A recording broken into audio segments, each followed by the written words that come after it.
Workforce habits. इस editorial में हम बात करने वाले हैं मज़दूरों के बारे में, मज़दूरों से जुड़े हुए कानूनों के बारे में और जिन क्षेत्रों में ये मज़दूर काम करते हैं उन क्षेत्रों को क्या परेशानी झेलनी पड़ रही है उसके बारे में। वर्कफोर्स का मतलब है काम करने वाले लोगों की संख्या, तो उनकी जो आदतें हैं। तो देखो क्या हो रहा है कि ये जो कोरोना वायरस है ना, इसने पूरा की पूरा सिनेरियो बदल के रख दिया है ना, कि भाई काफ़ी सारे जो मज़दूर हैं वे जिन क्षेत्रों में काम करते थे उन क्षेत्रों को छोड़ के या तो अपने घरों में या कह सकते हैं कि भाई अपने राज्यों में चले गए। तो कई जगह जो है मज़दूरों की जो है कमी पड़ रही है। इसके अलावा हम अर्थव्यवस्था को जो है हमने दोबारा से खोलने की कोशिश की है। लॉकडाउन को जो है थोड़ी सी राहत दी है, धीरे धीरे जो है लॉकडाउन को जो है बाहर आने की कोशिश कर रहे हैं, लेकिन फिर भी काफ़ी सारी परेशानियां हैं जो कि बनी हुई हैं। तो उन्हीं के बारे में एडिटोरियल बात करता है। Instead of tweaking labour laws, instead of tweak, ये जो ट्विक शब्द है ना, इस ट्विक का मतलब होता है किसी को संशोधित करना, किसी चीज़ को बदलना या परिवर्तित करना। लेबर लॉज का मतलब है कि भाई ये जो मजदूरों से जुड़े हुए जो कानून है ना उनको परिवर्तित करना। तो देखो क्या बात देखने में आ रही है कि कई राज्य क्या करने की कोशिश कर रहे हैं कि भाई जैसे मजदूरों के काम के घंटे 8 घंटे, तो उन 8 घंटों को क्या है बढ़ा के 12 घंटे करने की कोशिश कर रहे हैं। या फिर अगर कोई मजदूर है वो किसी इंडस्ट्री में काम करता है और वह उस इंडस्ट्री में नहीं लौटता है तो उसके खिलाफ जो है एक्शन लिया जाए, कुछ ऐसी बातें की जाए। तो कुछ ऐसी बातें भी देखने को आ रही है ना, तो इसी संबंधित इन सारी पहलुओं पर चर्चा की गई है एडिटोरियल में कि instead of tweaking labour laws, कि भाई जो मजदूरों से जुड़े हुए जो कानून हैं इनको परिवर्तित या इनको संशोधित करने की बजाय states must inspire confidence in workers, कि विभिन्न जो राज्य हैं उनको क्या करना चाहिए, इंस्पायर, उनको जो है प्रोत्साहित करना चाहिए, है ना। मजदूर वर्ग जो है या फिर काम करने वाले जो लोग हैं उन लोगों को जो है आश्वस्त करना चाहिए, उन लोगों में जो है कॉन्फिडेंस जगाना चाहिए कि भाई घबराने वाली कोई बात नहीं है, कि भाई हम आपके साथ हैं। राज्य को जो है इन लोगों को विश्वास दिलाना चाहिए। ये एडिटोरियल जो है फाइनली बात करता है। आगे देखते हैं। ओवर 2 मंथ्स, कि भाई लगभग 2 महीने हो चुके हैं, 2 महीने से भी ज़्यादा हो चुके हैं, इनटू द नेशनल लॉकडाउन, कि भाई ये जो राष्ट्रीय लॉकडाउन भारत में जो बना हुआ है इसे 2 महीने से भी ज़्यादा हो चुके हैं। इंडियाज़ वर्कफोर्स, कि भाई ये जो भारत की जो वर्कफोर्स है, वर्कफोर्स मतलब ये जो भारत के काम करने वाले जो कर्मचारी हैं या ये जो मजदूर वर्ग है, ऑस्टेंसिवली ब्लेस्ड, ऑस्टेंसिबली इसका मतलब होता है कि भाई देखने में, है ना, प्रकट रूप से जो है ना, मतलब ऐसा कहा जाता है इसके बारे में। Blessed to be part of its much wanted, wanted का मतलब होता है अत्यधिक प्रशंसित, है ना। किसी के बारे में बोलते हैं ना, डींगे मारते हैं किसी चीज़ के बारे में ना, तो वो बोलता है अत्यधिक बड़ाई करना किसी के बारे में ना। मच वांटेड का मतलब है अत्यधिक बड़ाई करना या अत्यधिक प्रशंसित करना किसी चीज़ को। डेमोग्राफिक, जनसांख्यिकीय, डिविडेंड का मतलब होता है लाभांश या फिर भाग। तो कुल मिला के ये जो भारत की वर्कफोर्स है, भारत के जो कर्मचारी हैं या फिर ये जो भारत के मजदूर लोग हैं, इनके बारे में कहा जाता है, स्पष्ट रूप से ऐसा नज़र आता है कि भाई इनकी जो है बड़ाई की जाती है कि भाई ये जो है ना जनसंख्या का एक बहुत बड़ा हिस्सा है जो कि भारत की वर्कफोर्स है। तो ये जो भारत की वर्कफोर्स है, ये जो काम करने वाले लोग हैं, इज इन कंप्लीटली डिसअरे। तो ये जो भारत की वर्कफोर्स है, यह वर्कफोर्स जो है ना, अब देखो वर्कफोर्स की हम बात कर रहे हैं कलेक्टिवली, है ना, सामूहिक रूप से जब बात कर रहे हैं ना वर्कफोर्स की, एक एक व्यक्ति को हम काउंट नहीं कर रहे, वर्कफोर्स बोल रहे हैं हम पूरा की पूरा। तो इसलिए यहाँ पे इज का प्रयोग कर रहे हैं हम, है ना। पूरा एक समूह के रूप में जब किसी चीज़ को काउंट करते हो ना, तो वो एक इकाई के रूप में काउंट होता है, तो वहाँ पर उसको एक वचन मान के एक वचन के अनुसार क्रिया लगाते हैं उसके आगे ना। तो वर्कफोर्स इज इन कंप्लीट डिसअरे, और ये जो शब्द आया है डिसअरे, इसका मतलब होता है बेतरतीबी की हालत, अव्यवस्था। तो कुल मिला के ये जो हमारी वर्क फोर्स है, यह पूरी की पूरी वर्क फोर्स जो है ना वह अव्यवस्था की हालत में है। There is the visibly disturbing narrative, है ना। नैरेटिव का मतलब है कोई भी कथानक, है ना, कुछ भी कहानी, कुछ बातें हैं ना, उनको बोलते हैं कथानक। तो डिस्टर्बिंग का मतलब एक तरीके से जो आपको परेशानी पैदा करता है।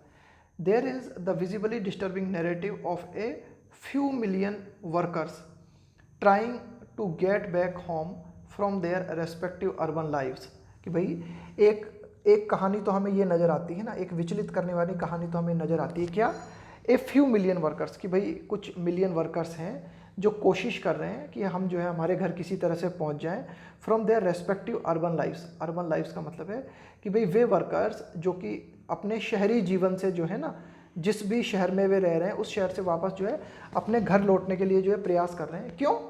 एज रिसोर्सेज, क्यों जो भी संसाधन है, रन आउट का मतलब है समाप्त हो जा रहा है ना, कि भाई जो भी संसाधन उनके पास है वे लगभग समाप्त होते जा रहे हैं। And lake of adequate living space, और ये जो मजदूर वर्ग हैं, ये जो वर्कर्स हैं, लेक ऑफ कमी है इनके पास किस चीज़ की, एडिक्वेट का मतलब होता है पर्याप्त, लिविंग स्पेस कि भाई जो रहने की जो जगह है ना वह भी इनके पास पर्याप्त नहीं है, लिविंग स्पेस हिट्स हार्ड है ना, इस चीज़ की बहुत ज़्यादा मार पड़ रही है इनके ऊपर। किस चीज़ की मार बहुत ज़्यादा पड़ रही है कि भाई संसाधन समाप्त होते जा रहे हैं, और दूसरी बात रहने के लिए जो है बिल्कुल एकदम जो उचित जगह होनी चाहिए वो जगह भी नहीं है। इन द फेस ऑफ का मतलब है के चलते, के परिणाम स्वरूप, ए वायरस, एक वायरस के चलते है ना, एक वायरस ने ये हालत कर दी है। दैट रिक्वायर्स, और ये वायरस जो है इस बात के लिए, मतलब इस वायरस के चलते इस बात की ज़रूरत है, किस बात की, फिजिकल डिस्टेंसिंग, कि भाई इस वायरस के चलते इस बात की सबसे ज़्यादा ज़रूरत है कि फिजिकल डिस्टेंसिंग मेंटेन की जाए, है ना, एक तरीके से व्यक्ति और व्यक्ति के बीच में जो है दूरी मेंटेन की जाए। तो अब ये दूरी मेंटेन कहाँ से करें, इनके पास तो रहने के लिए जगह ही नहीं है, पर्याप्त जगह नहीं है, तो दूरी कहाँ से मेंटेन करेंगे। दूसरी बात, रिसोर्सेज इनके पास समाप्त हो चुके हैं ना, पैसे इनके पास नहीं है ना, जो मूलभूत सामग्री होनी चाहिए उनके पास वो भी वे नहीं जुटा पा रहे हैं ना, तो वे कोशिश कर रहे हैं अपने घरों की ओर लौटने की। अब ये अपने घरों की ओर लौटने की कोशिश कर रहे हैं, और दूसरी ओर हमने क्या है कि यहाँ पे अभी लॉकडाउन को हमने जो है खोलना चालू किया धीरे धीरे। तो ये जो बड़े बड़ी जो कई सारी जो हमारी इंडस्ट्रीज हैं, अब इनमें मजदूर कहाँ से आएंगे ना, तो चारों तरफ जो है समस्या देखने को मिल रही है। आगे देखते हैं। दे यूज्ड देयर फीट, अब इन मजदूरों के लिए कहा जा रहा है, इन वर्कफोर्स के लिए कहा जा रहा है, they used their feet often facing polish रेत, कि भाई इन्होंने जो है अपने पैरों का जो है प्रयोग किया है ना, और इनको ये जो पुलिस है, इस पुलिस का एक तरीके से गुस्से का सामना करना पड़ा। ये जो रेत शब्द है ना, इसका मतलब होता है कोप, कोप को मतलब आप कह सकते हो गुस्सा है ना, या फिर एक तरीके की नाराजगी, कि भाई ये जो मजदूर थे अपने घरों की ओर अपने पैरों पर ही निकल पड़े, कि कोई साधन भी नहीं था ना इनके लिए, कोई ट्रांसपोर्ट का अगर कोई साधन नहीं था तो अपने पैदल ही चल पड़े अपने घरों की ओर। बीच में इनको जो है पुलिस के गुस्से का भी सामना करना पड़ा। टिल, कब तक इनको पुलिस का गुस्से का सामना करना पड़ा, टिल, कब तक, till the administration allowed trains and buses to move again, जब तक कि प्रशासन ने रेल और बसों को दोबारा चलाने के लिए अलाउ नहीं किया, तब तक जो है ये अपने पैरों पर चलते रहे और पुलिस के गुस्से का सामना करते रहे। वाइल, जबकि स्वेत्स का मतलब होता है एक बड़ा क्षेत्र, स्वेत का मतलब होता है एक विस्तृत क्षेत्र, है ना। Wide swathes of informal sector workers, informal sector का वर्कर है ना, देखो दो तरह के क्षेत्र होते हैं हमारे, एक तो होता है फॉर्मल सेक्टर और एक होता है इनफॉर्मल सेक्टर। इनफॉर्मल सेक्टर का मतलब होता है कि जहाँ पर आपकी इनकम फिक्स नहीं है ना, जहाँ पर आपके एक तरीके से आपको कब तक रोजगार मिलेगा कब तक रोजगार नहीं मिलेगा, है ना, यानी कि एक तरीके का नियमितता का अभाव देखने को मिलता है ना, उनको बोलते हैं इनफॉर्मल सेक्टर्स, है ना। जबकि फॉर्मल सेक्टर जो होते हैं ना, उन फॉर्मल सेक्टर में क्या है, पूरा की सब कुछ फिक्स होता है कि भाई आपके काम करने के घंटे फिक्स हैं, आपकी मजदूरी फिक्स है, आपका मतलब ज़्यादातर जो है सब चीज़ें जो है व्यवस्थित होती हैं पूरी तरीके से ना।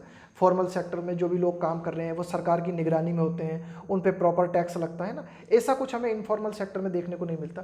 तो ज़्यादातर ये जो एक तरीके से जिनकी कम तनख्वाह होती है ना, जो छोटे मोटे क्षेत्रों में लगे होते हैं वो आते हैं इनफॉर्मल सेक्टर्स में।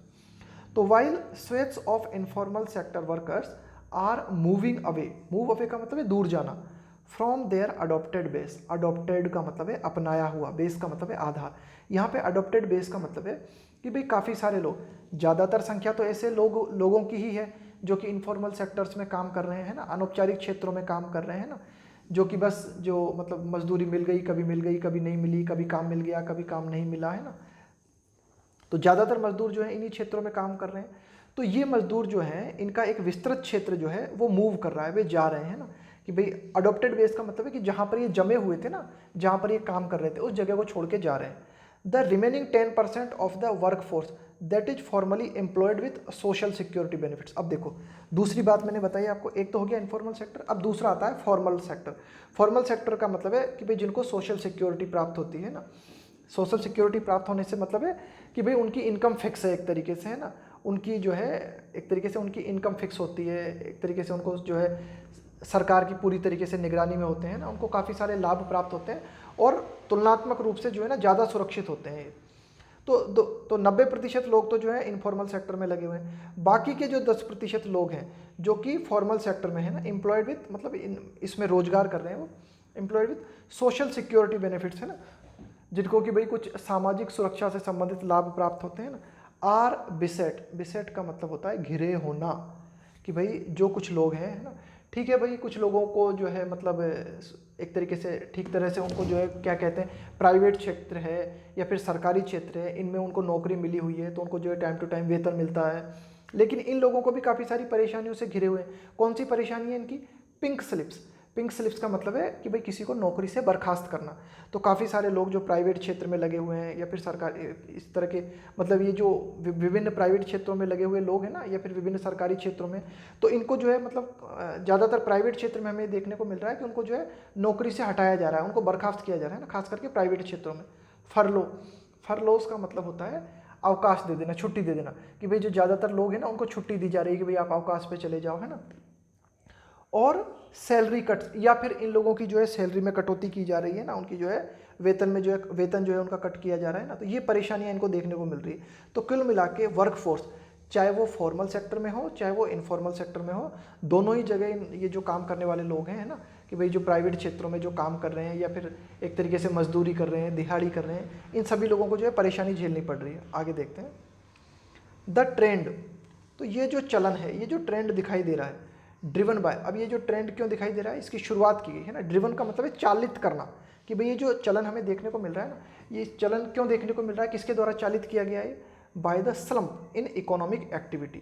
यह चलन हमें देखने को मिल रहा है कि भाई ये जो हमारी आर्थिक गतिविधि है ना, इकोनॉमिक एक्टिविटी है, आर्थिक क्रियाकलाप है, इसमें कमी आई है ज़बरदस्त रूप से, है ना।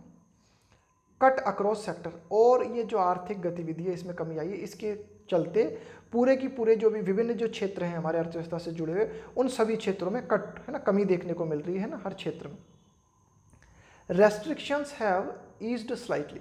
अब एडिटोरियल बात करता है कि भाई ये जो लॉकडाउन में हमने जो भी प्रतिबंध लगाए थे, जो भी रेस्ट्रिक्शंस लगाए थे, ईज का मतलब है कम करना, राहत देना, स्लाइटली मतलब हल्के, मतलब हल्के रूप से, कि भाई ये जो प्रतिबंध है इनको हल्के हल्के रूप से जो है कम किया गया है। But a return to normalcy, normalcy का मतलब है सामान्य हालत, हैज़ प्रूव्ड चैलेंजिंग, चैलेंजिंग का मतलब एक चुनौती साबित होना, इवन फॉर द फर्म। लेकिन भाई ठीक है, हमने जो है प्रतिबंधों को हटाया है, कुछ हल्के रूप में प्रतिबंधों को हटाया, लेकिन सामान्य स्थिति में लौटना एक चुनौती साबित हुआ है।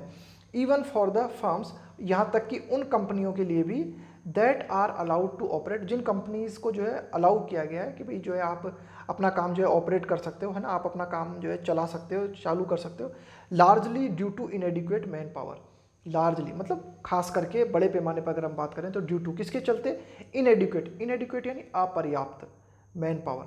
अब जब लोग ही नहीं है तो ठीक है, आपने लॉकडाउन को जो है थोड़ा सा छूट दे दिया, आपने लॉकडाउन में कुछ प्रतिबंध हटा दिए, लेकिन इसके बावजूद भी स्थिति सामान्य नहीं हो पा रही है। क्यों? क्योंकि चुनौती हमारे सामने ये बनी हुई है, विभिन्न कंपनीज जो है उनके सामने चुनौती जो है वो ये है कि अपर्याप्त लोग हैं उनके पास, अपर्याप्त मजदूर हैं या फिर अपर्याप्त वर्कफोर्स है।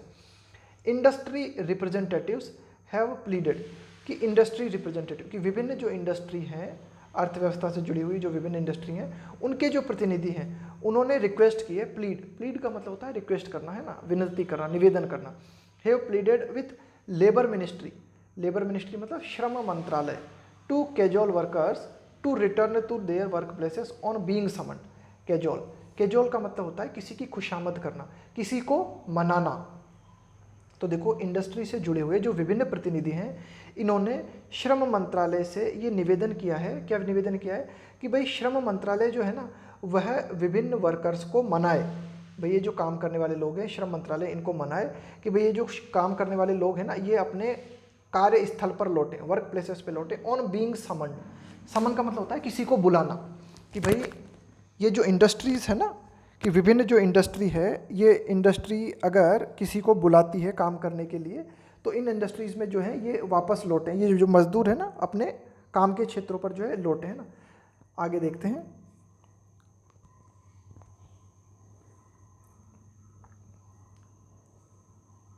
And if that doesn't prove effective, है ना, and if that doesn't prove effective, कि भाई विभिन्न ये जो इंडस्ट्री है इससे जुड़े हुए प्रतिनिधि चाहते हैं कि श्रम मंत्रालय जो है मजदूरों से जो है कहे कि भाई आप जो है अपने कार्यस्थल पर लौटो, लेकिन फिर भी अगर मजदूर कार्यस्थल पर नहीं लौटते हैं, है ना। इफ़ डजंट प्रूव इफेक्टिव का मतलब है प्रभावी, कि अगर ये तरीका प्रभावी सिद्ध नहीं होता है, make them liable for action. Liable का मतलब है कि भाई, लायबल का मतलब जिम्मेदार होना, make them liable for action under relevant industrial labour legislation का मतलब, लेजिस्लेशन का मतलब है कानून, इंडस्ट्रियल लेबर लेजिस्लेशन का मतलब है औद्योगिक श्रम से जुड़े हुए कानून, कि भाई अगर ये मजदूर अगर काम पर नहीं लौटते हैं तो इनके खिलाफ जो है एक्शन लिया जाए ना, एक्शन लिया जाए कि भाई वे जो है एक्शन लिया जाए, जो भी संबंधित, जो इंडस्ट्री से संबंधित जो भी कानून लागू होता है ना, उस कानून के अनुसार जो है उन पर जो है एक्शन लिया जाए। Relaxations have also been sought, relaxation का मतलब है छूट, हैव ऑल्सो बीन शॉट, छूट की मांग की गई है ना, इन स्टेचुटरी वेज पेमेंट्स, स्टेचुटरी का मतलब है वैधानिक, कानूनी, वेज पेमेंट्स का मतलब है यहाँ पे कि जो मजदूरी दी जाती है ना मजदूरों को, उसके लिए कहा गया wage payments, for April and May when little work happened. अब देखो क्या है कि भाई कुछ कानून बने हुए हैं मजदूरों के लिए कि भाई मजदूरों को जो है आपको न्यूनतम मजदूरी इतनी तो देनी ही होगी। तो यह जो विभिन्न उद्योगों से जुड़े हुए, जो उद्योगों के जो विभिन्न उद्योगों से जुड़े हुए जो प्रतिनिधि हैं, उन्होंने इस बात की भी मांग की है कि भाई जो मजदूरों को तनख्वाह दी जाती है ना, जो वेतन दिया जाता है ना, उसको भी, उसमें भी छूट दी जाए, मतलब उसमें भी कमी की जाए। क्यों? क्योंकि अप्रैल और मई ये जो 2 महीने हैं इनमें बहुत ही कम काम हुआ है ना, तो इस बात की भी जो है इन्होंने मांग की है। आगे देखते हैं। सेवरल स्टेट्स की विविध जो राज्य हैं, कई जो राज्य हैं, ऑफर्ड ए टेम्पररी फिक्स, इन्होंने जो है एक मतलब अस्थाई फिक्स करने का मतलब होता है किसी चीज़ को हल करने की कोशिश करना। तो भाई काफ़ी सारे जो राज्य हैं ना, इन्होंने जो है एक तरीके का ऑफर दिया है, प्रस्ताव दिया है ना, कि भाई इस तरह से जो है टेम्पररी मामला सलटाया जा सकता है। क्या इन्होंने जो है टेम्पररी सॉल्यूशन निकाला है? Stretching permissible working hours, stretching का मतलब है फैलाना, किस चीज़ को फैलाना? परमिसिबल, कि भाई जिस चीज़ की परमिशन दे रखी है, जिस चीज़ की इजाज़त दे रखी है। वर्किंग आवर्स फ्रॉम 8 to 12, तो देखो अभी जो भी लोग बाग ये जो काम करते हैं ना, इनके लिए वर्किंग आवर्स हमने कितने निर्धारित कर रखे हैं? वर्किंग आवर्स निर्धारित कर रखे हैं हमने 8 घंटे। तो ये जो 8 घंटे हैं, कई राज्यों का ऐसा मानना है कि मजदूरों के लिए ये जो काम करने के 8 घंटे, इनको बढ़ा के 12 घंटे कर दिया जाए, so that productivity can improve, ताकि उत्पादकता बढ़ सके। Even with less than optimal, optimal का मतलब होता है अधिकतम, है ना, जितना होना चाहिए बिल्कुल, पर बिल्कुल एकदम सफिशिएंट पूरा, है ना, with less than optimal staff strength. तो भाई काफ़ी राज्यों का मानना है कि अगर हम इस तरह का कदम उठाते हैं ना, कि मजदूरों के जो काम के घंटे हैं उनको 8 से अगर हम 12 कर देते हैं, तो उसके माध्यम से क्या होगा? प्रोडक्टिविटी बढ़ सकती है, उत्पादकता बढ़ सकती है ना। कम अगर मजदूर हैं हमारे पास, कम स्टाफ है ना, तो उससे भी जो है प्रोडक्टिविटी को बढ़ाया जा सकता है। While Rajasthan withdrew such an order, हालांकि राजस्थान ने इस तरह के ऑर्डर को वापस ले लिया है। ये जो ऑर्डर है ना कि मजदूरों के काम के घंटे 8 से 12 कर दीजिए, तो राजस्थान ने इस तरह के ऑर्डर को वापस ले लिया है। लेकिन उत्तर प्रदेश है, मध्य प्रदेश है एंड और इसके अलावा अन्य कुछ राज्य हैं, have use the occasion, occasion का मतलब है अवसर, स्पेलिंग मिस्टेक में पूछा जाता है ना, ध्यान रखना, इस पर स्टार लगा लेना, स्पेलिंग मिस्टेक में आता है। तो कई जो राज्य हैं जैसे कि उत्तर प्रदेश है, मध्य प्रदेश है ना, इस तरह के और भी अन्य कई राज्य हैं, इन्होंने क्या किया है? इस परिस्थिति का प्रयोग इसके लिए क्या है? एम्बार्क ऑन, एम्बार्क ऑन का मतलब होता है किसी यात्रा की शुरुआत करना, है ना, किसी नई जर्नी पे निकलना, है ना। तो ये जो वर्तमान में जो परिस्थिति बनी हुई है, इस परिस्थिति का जो है इन्होंने प्रयोग किया है किस चीज़ के लिए? To embark on a purge of labour laws. Purge of labour laws का मतलब है, देखो ये जो शब्द आया ना यहाँ पे पर्ज, इस पर्ज का मतलब होता है गैर जरूरी चीज़ों को हटा देना। कि भाई ये जो लेबर लॉज हैं, यानी कि मजदूरों से जुड़े हुए जो भी कानून हैं, इनमें जो भी ऐसी बातें हैं ना जो कि वर्तमान हालातों के अनुकूल नहीं है, तो उनको हटा दिया जाए। जैसे कि लेबर लॉज के अनुसार क्या कहा गया है कि भाई मजदूरों से 8 घंटे काम लिया जा सकता है ना। लेकिन ये जो राज्य है, उत्तर प्रदेश है या मध्य प्रदेश है, ये एक ऐसी यात्रा की शुरुआत करने की कोशिश कर रहे हैं कि भाई इस अवसर का फायदा उठाते हुए कि भाई जो लेबर लॉज है ना, इनमें कुछ परिवर्तन किया जा सके ना, लेबर लॉज में जो गैर जरूरी चीज़ें हैं उनको हटाया जा सके। तो पर्ज का मतलब होता है गैर जरूरी चीज़ों को हटाना। आगे देखते हैं। साइटिंग, साइटिंग का मतलब है हवाला देते हुए, है ना, इस बात का उदाहरण देते हुए कि भाई ये जो राज्यों की बात की हमने, जैसे कि मध्य प्रदेश, उत्तर प्रदेश है ना, ये किस बात का हवाला दे रहे हैं? The need to spur, spur का मतलब होता है, देखो ये जो एक शब्द बताता हूँ मैं आपको, ये देखना, जैसे कि यहाँ पे ये पर्ज लिखा हुआ है ना, यहाँ पे स्पर लिखा हुआ है, तो ज़्यादातर जो शब्द होते हैं ना इंग्लिश में, उनमें ये जो आर जिनमें आता है ना, ये इनमें क्या है, ये ज़्यादातर ये साइलेंट चलता है यार, है ना, ध्यान देना इन शब्द का, ये जहाँ भी ज़्यादातर आर आता है ना, तो अब इसको पर्ज नहीं पढ़ेंगे, हम इसको पढ़ेंगे पर्ज, है ना। इसी तरह से ये जो स्पुर लिखा हुआ है ना, स्पुर नहीं पढ़ेंगे इसे स्पर, है ना, बस बिल्कुल हाँ हल्का सा बोला जाता है, बहुत ही ज़्यादा, है ना।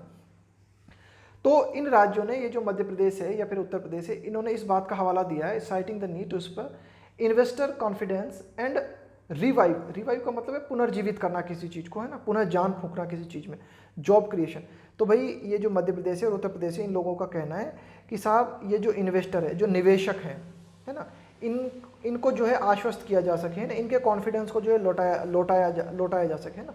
तो इस पर का यहाँ पे मतलब है प्रोत्साहन देना, है ना, कि भाई जो इन्वेस्टर है उनको प्रोत्साहन देने के लिए, एंड रिवाइव जॉब क्रिएशन, और ये जो जॉब है इनको दोबारा से क्रिएट करने के लिए ना, उनको उनमें पुनः जान फूंकने के लिए यह जरूरी है ना। इन राज्यों का ऐसा कहना है कि ऐसा करना जरूरी है कि भाई जो कुछ लेबर लॉज हैं उनसे, उनमें जो है कुछ सुधार करना जरूरी है, उनसे जुड़ी हुई कुछ ऐसी बातें हैं उनको हटाना जरूरी है फॉर मतलब टाइम पीरियड के लिए, ताकि जो है उत्पादकता ज़्यादा से ज़्यादा बढ़ सके, जॉब क्रिएट हो सके और जो है अर्थव्यवस्था रिवाइव कर सके। आगे देखते हैं। Labour unions have protested this wholesale scrapping. Labour unions की भाई ये जो मजदूरों के जो संघ बने हुए हैं ना, मजदूर संघ हैं, इन्होंने जो है विरोध दर्ज कराया है। दिस होलसेल का मतलब है ये जो थोक में जो की जा रही है ना स्क्रैपिंग, स्क्रैप का मतलब है हटा देना, कि भाई ये जो कानूनों में जो भी प्रावधान है, इन प्रावधानों को जो हटाने की बात की जा रही है ना, जबरदस्त तरीके से हटाने की जो बात की जा रही है, इन प्रावधानों को हटाने की जो बात है, इस बात का विरोध किन्होंने किया है? विभिन्न मजदूर यूनियंस ने इस बात का विरोध किया है ना। तो ये जो कानून में ये जो प्रावधान है ना, जो लेबर लॉज हैं, इनमें ये जो प्रावधान है, अगर इनको हटा दिया जाता है तो that would leave employees vulnerable. Vulnerable का मतलब है कमज़ोर बना देना, in many aspects.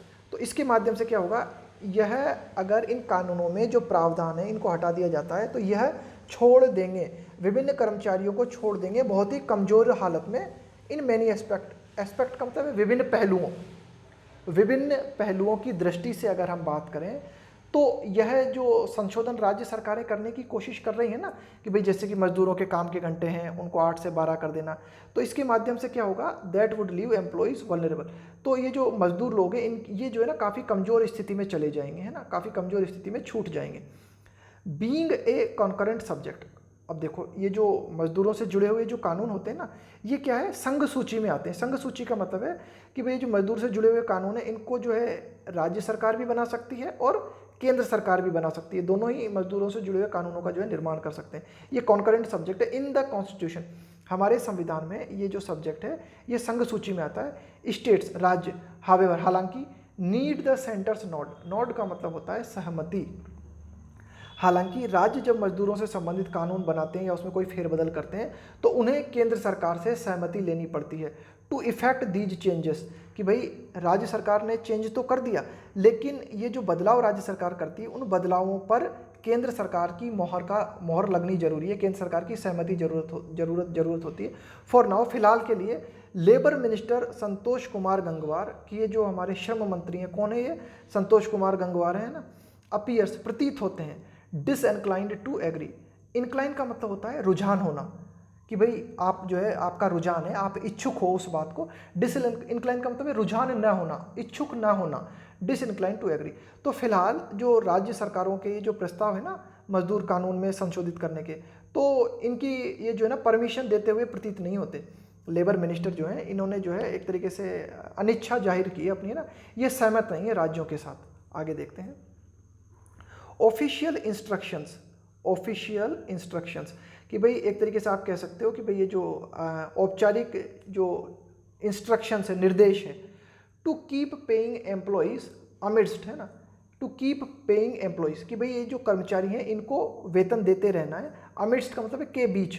The lockdown have not worked evenly, कि भाई विभिन्न राज्यों में हमें क्या देखने को मिला है, इस तरह के प्रावधान थे। क्या प्रावधान थे कि भाई जो भी कर्मचारी हैं उनको उनका जो भी पेमेंट है ना वो रेगुलर पे करते रहना है आपको, है ना, लेकिन फिर भी इस बात का पालन समान रूप से नहीं किया गया है ना अमिडस्ट लॉकडाउन। कि भाई जब लॉकडाउन के बीच में, जब तक ये लॉकडाउन चल रहा है तब तक जो भी आपके एम्प्लॉई हैं उन एम्प्लॉइज़ को जो है आपको जो भी उनकी पेमेंट है वो पे करते रहना है।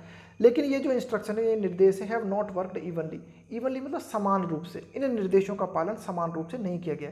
वाइल जबकि ट्वीक का मतलब है परिवर्तन, संशोधन, है ना, उलटफेर करना, बदलना।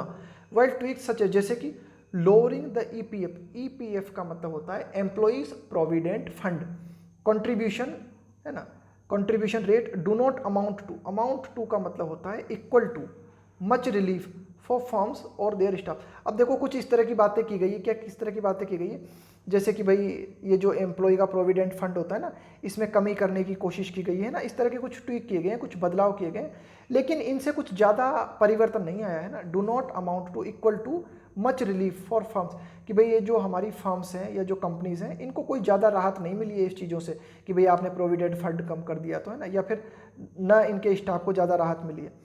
While the nature of work is changing and greater spending is needed on hygiene. While the nature of work is changing, कि भाई कार्य करने की जो प्रकृति है उसमें बदलाव आ रहा है और ग्रेटर स्पेंडिंग का मतलब ये जो पैसा खर्च किया जाता है ना, and greater spending is needed on hygiene. इस हाइजीन को याद कर लेना, स्पेलिंग मिस्टेक में पूछा जाता है, स्टार लगा देता हूँ मैं इस पर, स्पेलिंग मिस्टेक में पूछा जाता है सब। हाइजीन का मतलब होता है साफ सफाई, स्वच्छता। देखो कार्य करने की प्रकृति में बदलाव आ रहा है, कार्य स्थल पर जो है साफ सफाई के लिए जो है ना ज़्यादा पैसा खर्च करना पड़ रहा है, मास्क पे है ना, सैनिटाइजर से, इन पर ज़्यादा पैसा खर्च करना पड़ रहा है। द इमीडिएट चैलेंज, तत्काल जो चुनौती हमारे सामने है इज वो ये है, इज टू इंस्पायर का मतलब है प्रोत्साहित करना, एम्प्लॉय कॉन्फिडेंस, कि भाई ये जो भी हमारे एम्प्लॉय हैं, जो भी कर्मचारी हैं, इनको आश्वस्त किया जाए, इनमें कॉन्फिडेंस जगाया जाए है ना, इनको जो ये जो डरे हुए हैं ना इनके डर को दूर किया जाए, इस बात की जो है सर्वाधिक आवश्यकता है। आगे देखते हैं। Most migrant workers are running, most migrant worker, कि भाई ज़्यादातर जो प्रवासी काम करने वाले लोग हैं, आर रनिंग, वे भाग रहे हैं, इस बात से डर कर, इसके यानी डर जाना, ऑफ द पेंडेमिक, कि भाई वे जो है ना वैश्विक महामारी से डर के जो है ज़्यादातर काम करने वाले जो लोग प्रवासी लोग हैं वे भाग रहे हैं। Getting them home safely is a first step, उनको बिल्कुल सुरक्षित तरीके से घर पहुँचाना पहला कदम है। And giving them an emergency income support, और उन्हें आपातकालीन इनकम सपोर्ट है ना, उन्हें आपातकालीन पैसा उपलब्ध कराना, टिल कब तक, the worst of the pandemic subside का मतलब है एक तरफ हो जाना, जब तक कि ये जो वैश्विक महामारी चल रही है ना इसका जो खराब दौर है वह एक तरफ नहीं हो जाता है ना, यानी कि ये जो कोरोना वायरस है ना ये बिल्कुल कम नहीं हो जाता, बिल्कुल साइड में नहीं हो जाता, तब तक इज द नेक्स्ट, ये दूसरी प्रायोरिटी। पहली प्रायोरिटी कि भाई ये जो मजदूर हैं इनको जो है घर पहुंचाने की व्यवस्था की जाए, दूसरी प्रायोरिटी इनको जो है इमरजेंसी फंड जो है उपलब्ध कराया जाए, तब तक उपलब्ध कराया जाए जब तक ये कोरोना वायरस जो है ना, कोरोना वायरस जो है ये मतलब अलग नहीं हो जाता, साइड में नहीं हो जाता। But for them to return to work enthusiastically, but लेकिन for them to return to work enthusiastically, लेकिन ये जो काम करने वाले लोग हैं ये बड़े ही इंथुजियास्टिकली का मतलब है बड़े ही उत्साहपूर्वक ढंग से अपने काम पर दोबारा लौट सकें ना, ओवर टाइम का मतलब है आगे आने वाले समय में। इट इज़ इक्वली क्रिटिकल, इसलिए ये बात भी बहुत ही ज़्यादा महत्वपूर्ण है। टू रीओरिएंट का मतलब है पुनः रीओरिएंट का मतलब एक तरीके से किसी डायरेक्शन में है ना, किसी डायरेक्शन में जाना। To reorient India's current approach, कि भाई जो भारत का वर्तमान जो हमारा जो वर्तमान जो रवैया है उसको पुनः दिशा देने की आवश्यकता है। To urban and industrial housing है ना, कि भाई ये जो शहरों से जुड़ा हुआ क्षेत्र है या फिर इंडस्ट्री से जुड़ा हुआ जो क्षेत्र है ना इसको एक पुनः दिशा देने की आवश्यकता है। Work place social security and minimum wage standard, जरूरी है इस बात की ज़रूरत है कि भाई ये जो काम करने वाले लोग हैं इनको जो है कार्यस्थल पर जो है सुरक्षा उपलब्ध कराई जाए, एंड मिनिमम वेज स्टैंडर्ड, और कम से कम वेज स्टैंडर्ड का मतलब है भाई जो कम से कम मिनिमम मजदूरी होती है ना उसके लिए कुछ एक तरीके से कह सकते हैं कुछ स्टैंडर्ड तय किए जाएँ उसके लिए। आगे देखते हैं। The centre must begin a dialogue, कि भाई जो केंद्र सरकार है उसे संवाद आरंभ करना चाहिए विभिन्न राज्यों के साथ ऑन दिस फ्रंट, इस मोर्चे पर, यानी कि इस मामले को लेकर केंद्र सरकार को राज्यों के साथ जो है बातचीत करनी चाहिए। इनइफेक्टिव पेपर, इनइफेक्टिव का मतलब है जो प्रभावी नहीं है, paper laws such as the inter state migrant workman act of 1979 can be reviewed thereafter. Editorial कहना चाहता है कि इनइफेक्टिव पेपर लॉज, कि भाई ये जो कानूनबाजी है, जैसे कि हम बात करें कि भाई ये जो अंतर्राज्यीय प्रवासी लोगों से जुड़ा हुआ जो कानून है ना 1979, इसको बाद में रिव्यू किया जा सकता है। देर आफ्टर मतलब बाद में, कि भाई ये जो कानून रिव्यू करने की हम बात कर रहे हैं, कानून में संशोधन करने की बात कर रहे हैं हम, इनको जो है बाद में किया जा सकता है। पहली ज़रूरत है वो ज़रूरत है केंद्र सरकार राज्यों के साथ जो है मिलकर परामर्श करे, और जो कुछ हो सकता है इन मजदूरों में कॉन्फिडेंस जगाने के लिए वो जो है कॉन्फिडेंस जगाया जाए, इनको कार्यस्थल पर सुरक्षा उपलब्ध कराई जाए, और इनको जो है मिनिमम वेज स्टैंडर्ड जो है इनके लिए वह स्थापित किए जाए।